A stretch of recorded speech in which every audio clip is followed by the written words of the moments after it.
लेने वाले के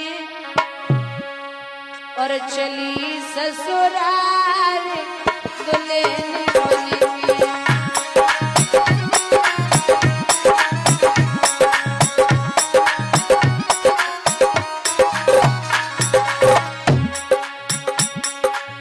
दुख सुख की जो कैसो मैया चले मुए एक बार पुछदार गोर नहीं ले ले।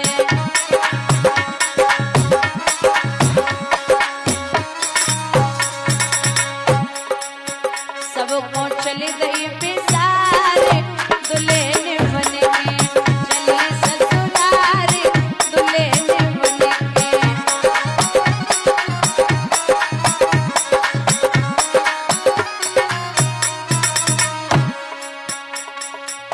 रक्षाबंधन पे मोई बुलवइयो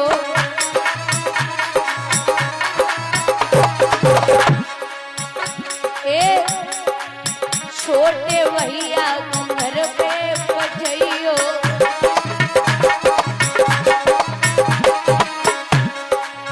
सबको चली गई बिसारे दुल्हन बन के चली ससुराल दुल्हन बन के।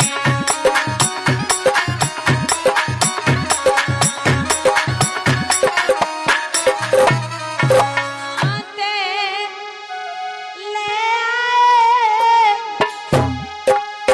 मोहन सुगर नारियल वेली कहाँ पे।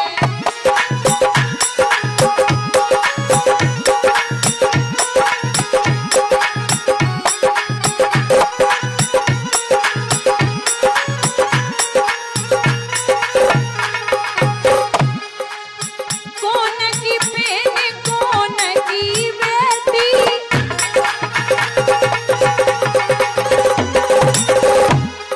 कब बाप कमाई लाए मोहन सुगर नारियल वेली।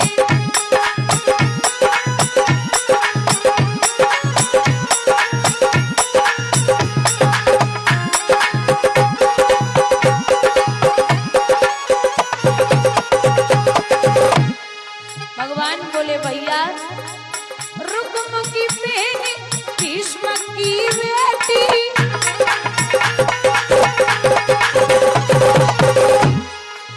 रुक्म की बहन भीष्म की बेटी।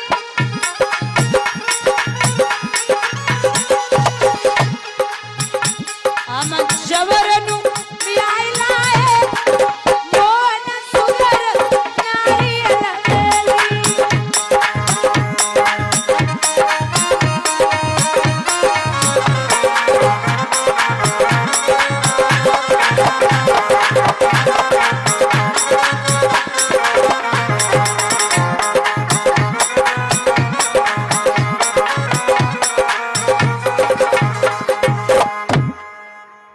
बलदाऊ ने कहा फिर आप चिंता न करो जो धान हमारे मूसल के लिए बहुत कम है। अब बलदाऊ में कृष्ण में और रुक्म की सेना खड़ी, रुक्म खड़ा, बाकी जितने भी मित्र हैं वो सब आ गए। इतना युद्ध हुआ महाराज, इतना युद्ध हुआ है भगवान कन्हैया रुक्म को अपने रथ में बांध लेते हैं। और जब बांधो बलदाऊ ने सारा दिया इसका क्या करना है, जवाब दो करने का है, मार दो तुरंत। जब ये कहा कि मार दो सोई रुक्मणी ने झपट के पाए पकड़े, कन्हैया क्या कर रहे हो? अरे ओ गोविंद भैया पे हाथ मत उठा देना, बेचारा है बंधुआ भी है, ये ना तो तुम्हारा चेहरा है, बूढ़े पाप की निशानी है, मत मारो भाई मेरा है। भैया पे हाथ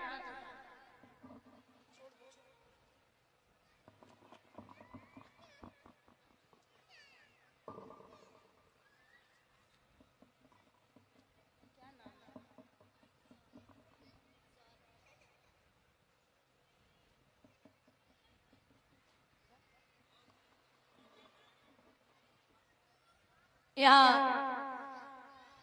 रुक्मणी हाथ जोड़ के बोली, सुनो कान्हा शायद तुम्हें पता ना है, अगर तुमने हमारे भैया पे हाथ उठाए दियो या भैया हमारे मार दियो तो जीवन में मैं अपने मायके की देहरी नहीं देख पाऊंगी। लोग कहेंगे कि अपने विवाह में भैया को मरवा के चली गई। आप ना जानो कि भैया भैया होवे ना तो तुम्हें ना पता। मत मारो बिरन को नाथ भगत सुधे भैया की आएगी।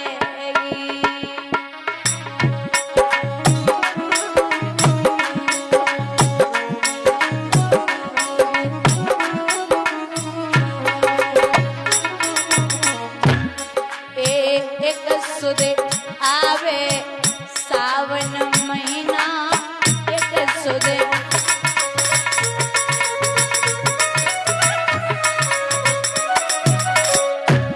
राखी किन बांधू हाथ भगत सुधी भैया की आवेगी।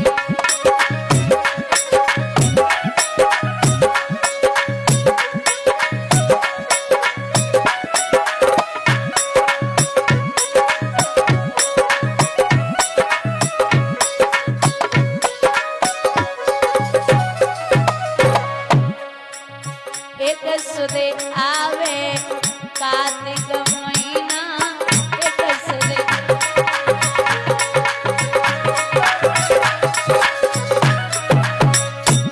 हम किने खवावे दोन, एक सुधे भैया की आवे।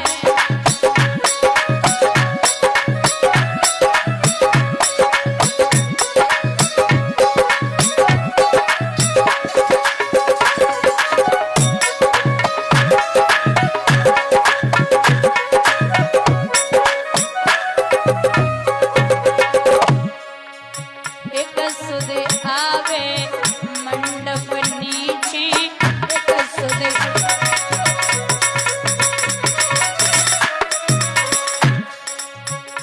हम किन पे पहने बात भगत सुधे भैया की आवेगी।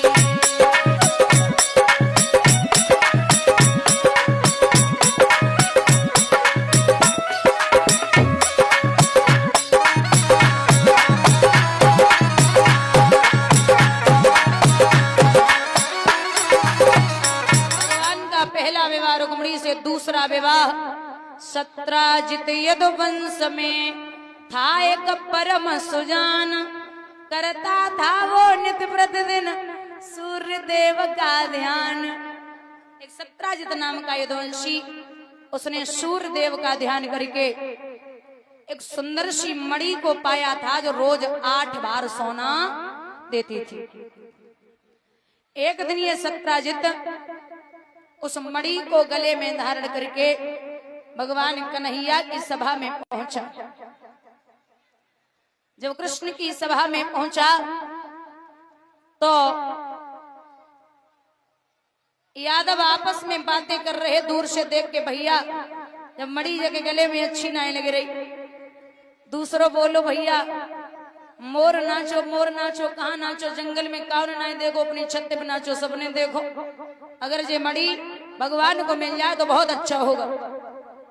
भगवान धीरे से बोले हमें कोई दिक्कत नहीं, अगर ये सत्राजित का मन हो तो हमारे राजघराने में जमा कर दे, अब बाकी उसका मन है।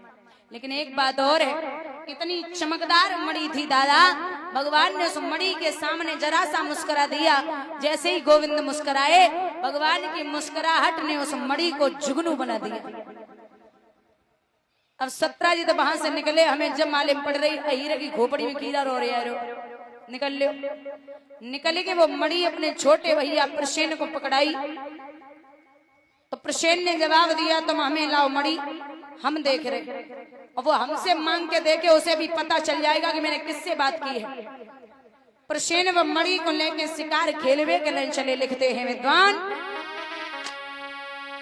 ऐसो मेरी श्री गणेश शारदा शेष महेश मनायो विकट बनी में प्रसेन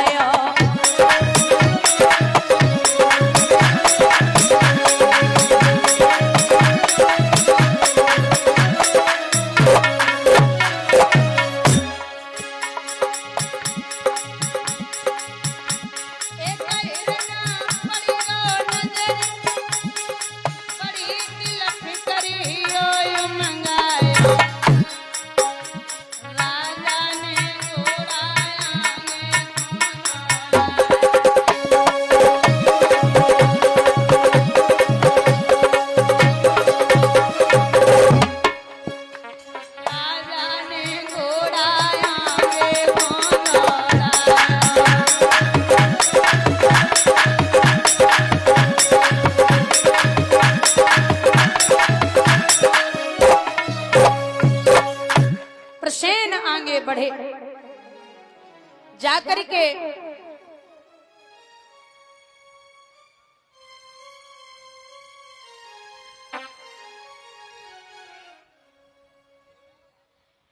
प्रसेन आगे बढ़ते जा रहे हैं तो सिंह ने प्रसेन का वध कर दिया और प्रसेन का वध करके उस मणि को दांतों तले दबा करके जामवंत की कुटिया से होकर के निकला।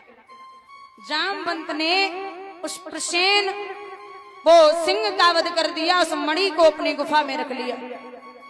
10-15 दिन है गए जब प्रसेन लौट के नहीं आए तो प्रसेन की पत्नी आंगन में बैठ के बड़ी रोई और विचार करती है जे तो गए काफी दिन हो गए, 15 दिन से वापस नहीं आए। सत्राजित के मन में ये वहम हो गया कि भगवान कन्हैया ने मणि के लालच में हमारे भैया प्रसेन को वध करवा दिया।